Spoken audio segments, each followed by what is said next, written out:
the boat. Look out, you gotta do it.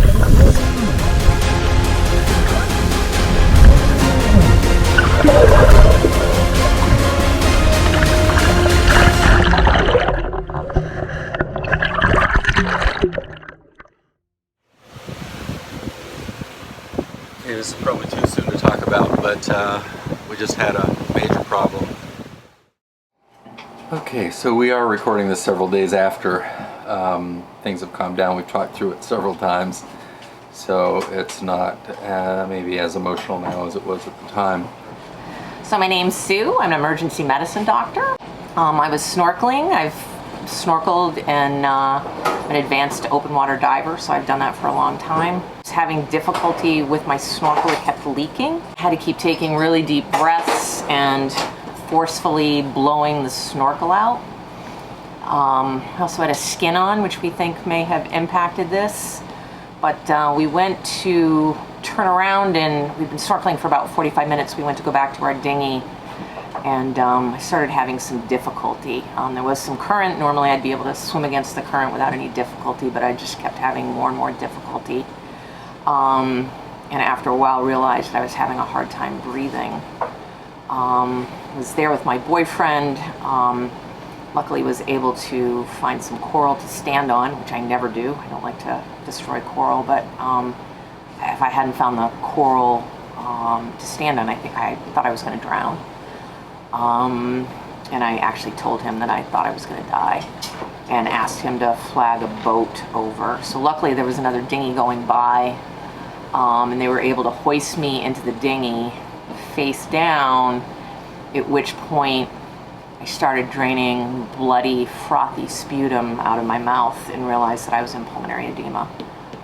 I just remember being face down in the dinghy and thinking, I'm in pulmonary edema in the middle of the Caribbean with no medical care around. I said, this is not, I just kept thinking this is not good.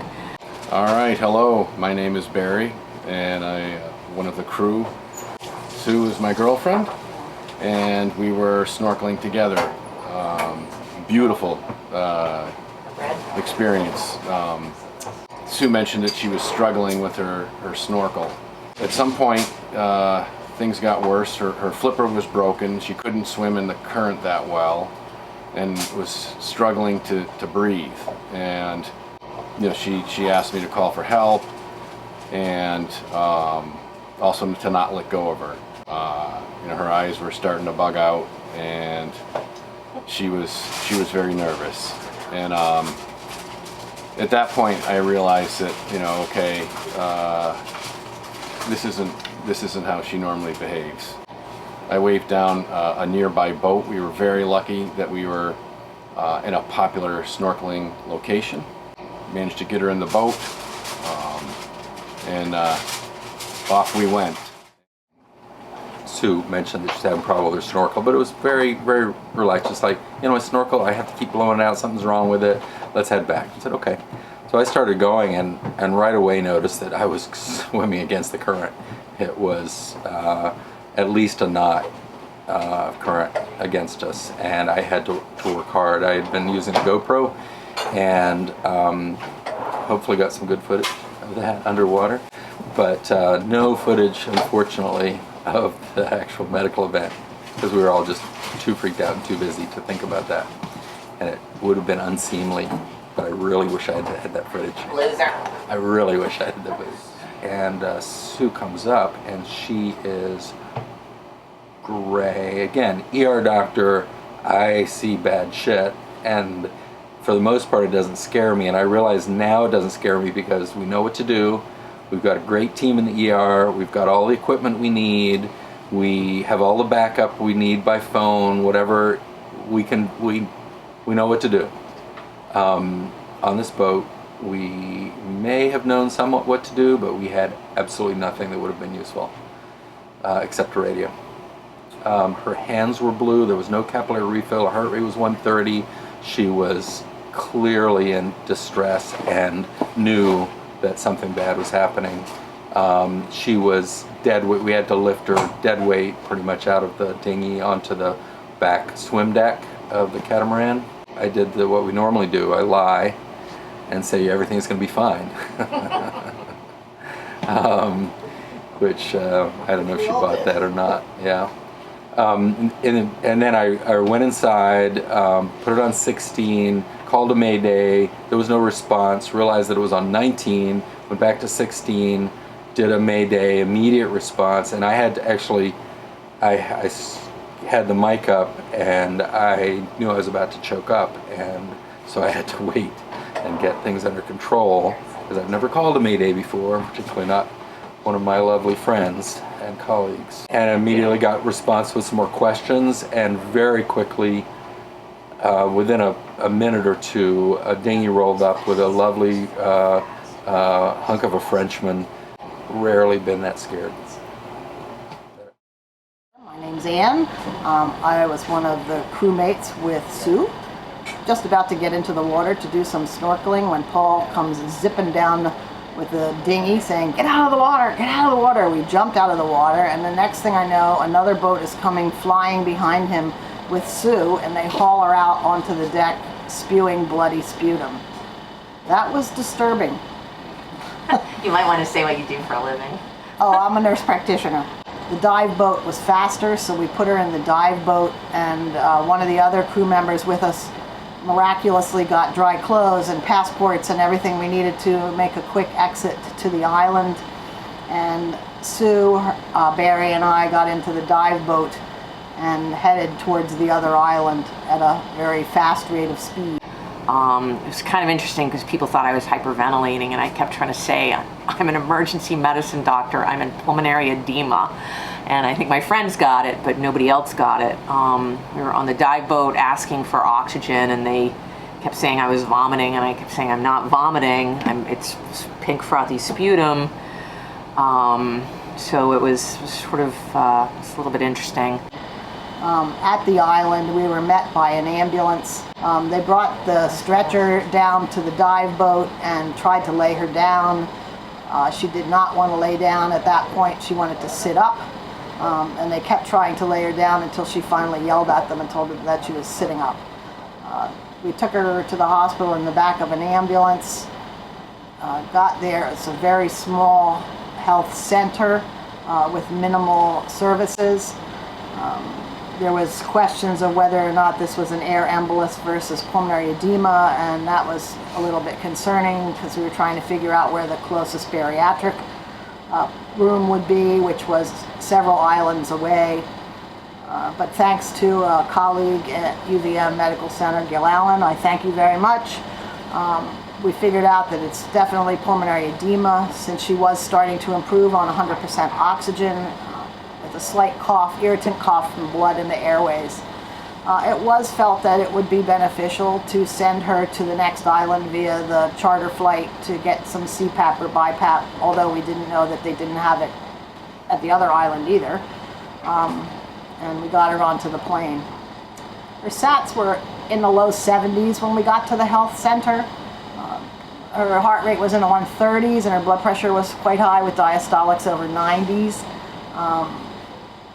They put her on 60% oxygen initially with a venti mask.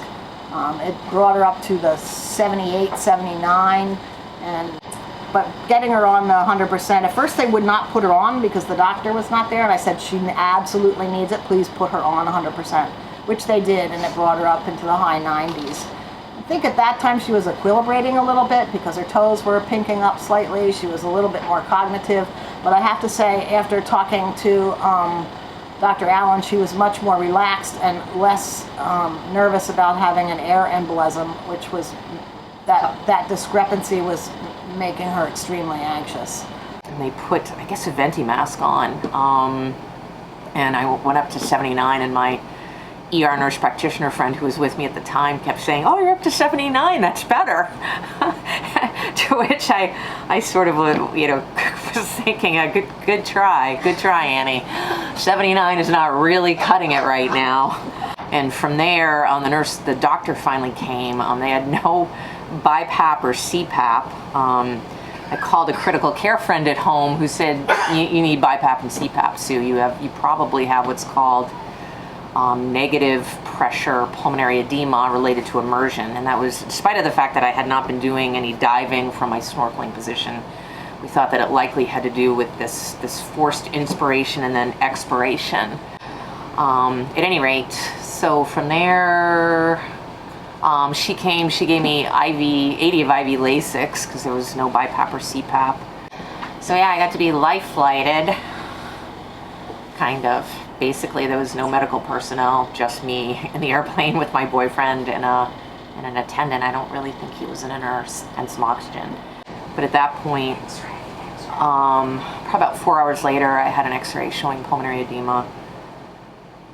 EKG, I had some changes from my baseline, but certainly there were no STT changes. It was like delayed R wave progression.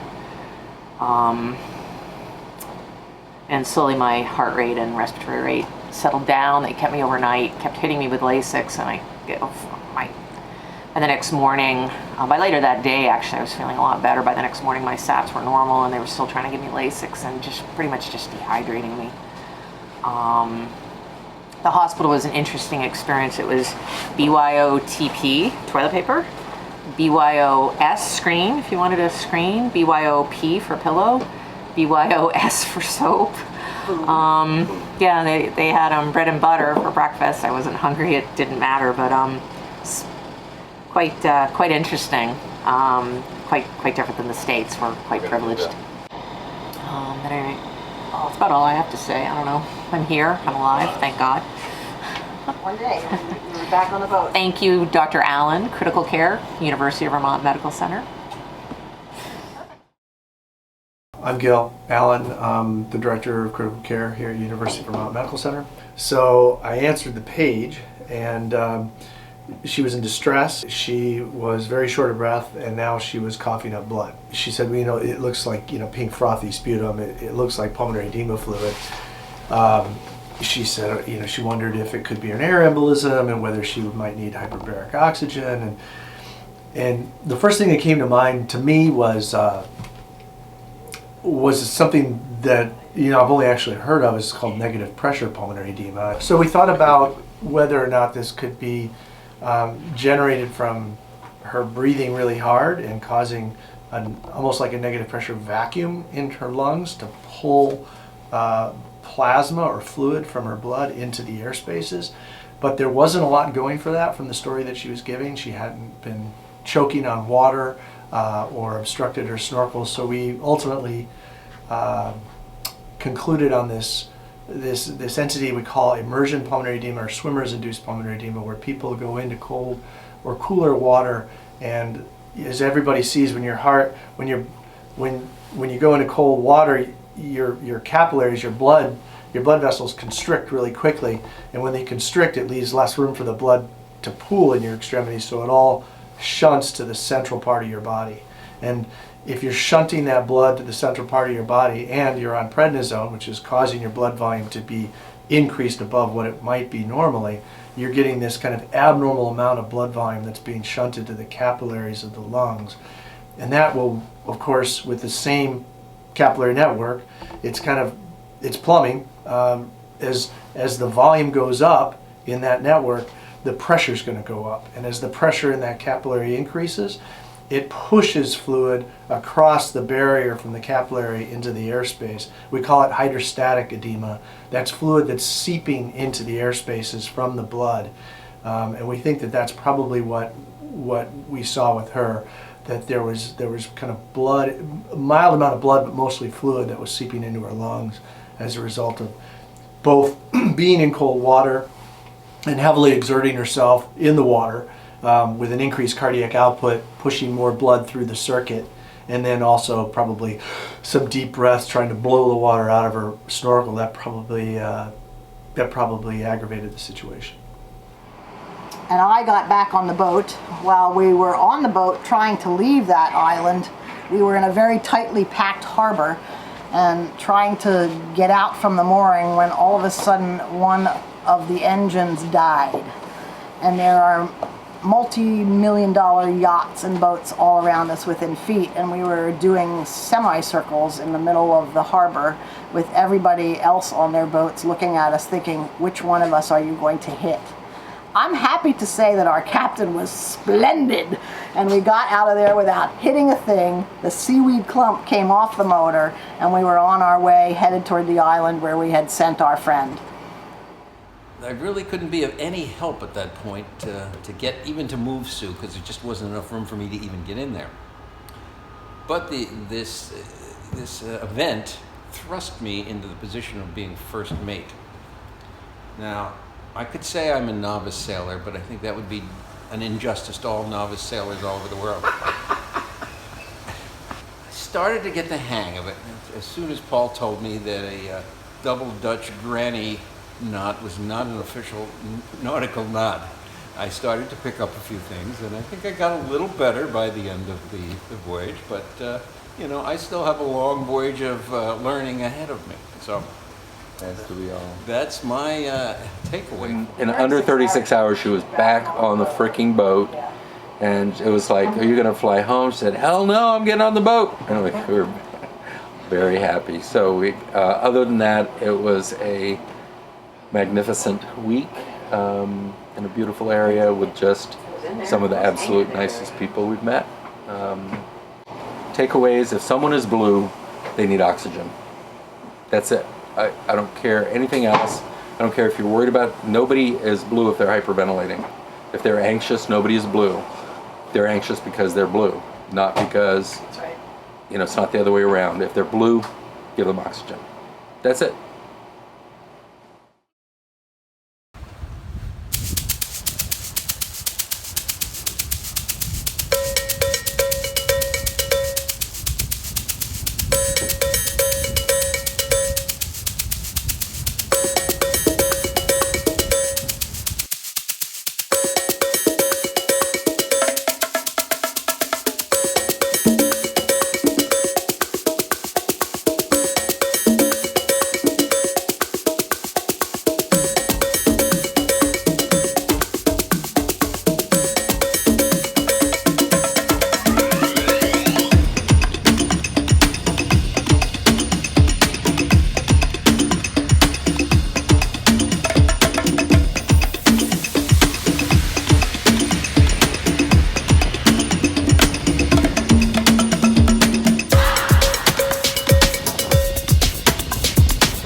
We had a really rough night, not last night, but the night before at our mooring.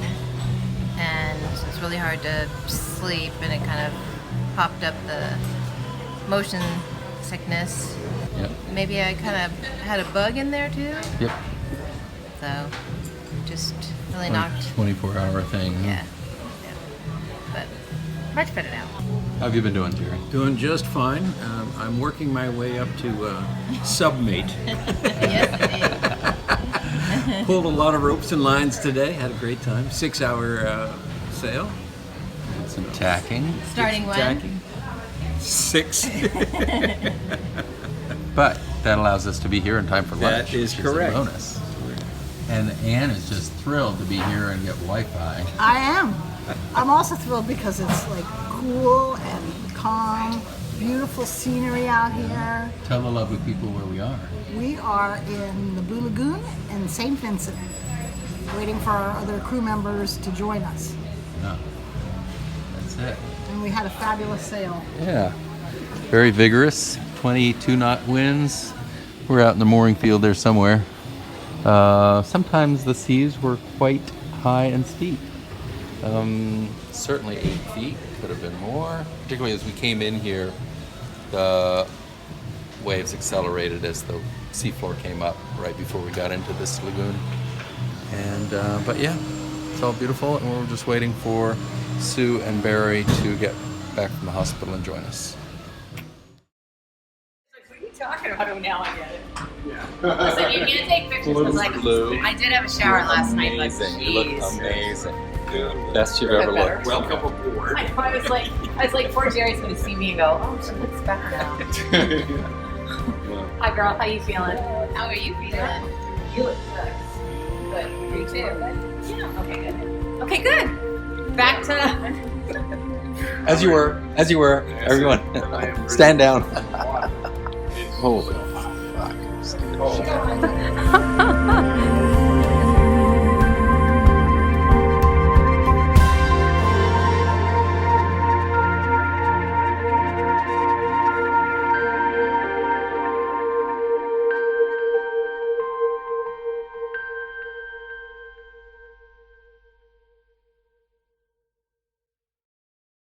I'm Gil Allen. I'm the Director of Critical Care here at University of Vermont Medical Center.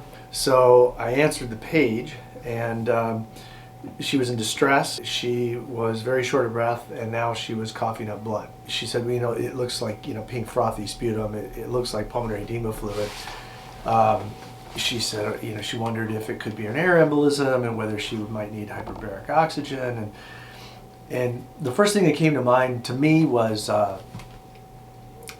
something that, you know, I've only actually heard of. It's called negative pressure pulmonary edema. I thought if she'd been snorkeling, you know, maybe she had generated these kind of very high negative intrathoracic pressures with forced breathing against the closed glottis, which can increase the, you know, the capillary alveolar pressure gradient and cause kind of a hydrostatic pulmonary edema.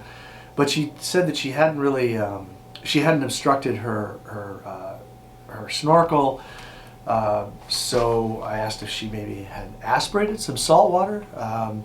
Sometimes, you know, salt water, as it gets down into the lungs, can cause actually a high osmotic gradient. So it'll pull plasma in from the capillary membrane into the alveolar space, and that'll cause like a saltwater aspiration pulmonary edema, or what we call a near drowning. And the near drowning pulmonary edema from salt water is much different than that of fresh water. But anyhow, she said, no, I didn't aspirate water. I was just snorkeling. So that. I said, well, and then she brought up the air embolism idea. I said, well, have you been diving deep? You know, did you go down deep? She goes, no, I just been on the surface. So I'm thinking, well, there's been no, you know, rapid pressure gradient changes. I can't imagine why she would have an air embolism. So then I thought about maybe, you know, could she have this thing called an immersion pulmonary edema? Now, immersion pulmonary edema, again, it's one of those things where I was thinking maybe had she been diving down, if she was diving down to the bottom with her snorkel, what happens is as you're diving down, the pressure of the water, as you get to higher atmospheric pressures, it kind of compresses the capillary beds and the blood and the venous system in kind of the extremities, and it shunts blood to the core, including the pulmonary vasculature, so it can kind of plus you're kind of upside down, head down, so you can really get this pretty high pulmonary gradient. You can raise your pulmonary vascular pressures and your pulmonary artery wedge pressure, pulmonary artery capillary pressure is pretty high. So it can create this kind of hydrostatic pulmonary edema from that. And she said, well, no, I wasn't really diving down deep. I was just snorkeling, swimming, but I was taking these forced breaths and blowing water out the snorkel really hard just to clear the water out of my snorkel. And then I'm trying to remember, was the water somewhat relatively cold? It was cool but comfortable. It was cool but comfortable, because the other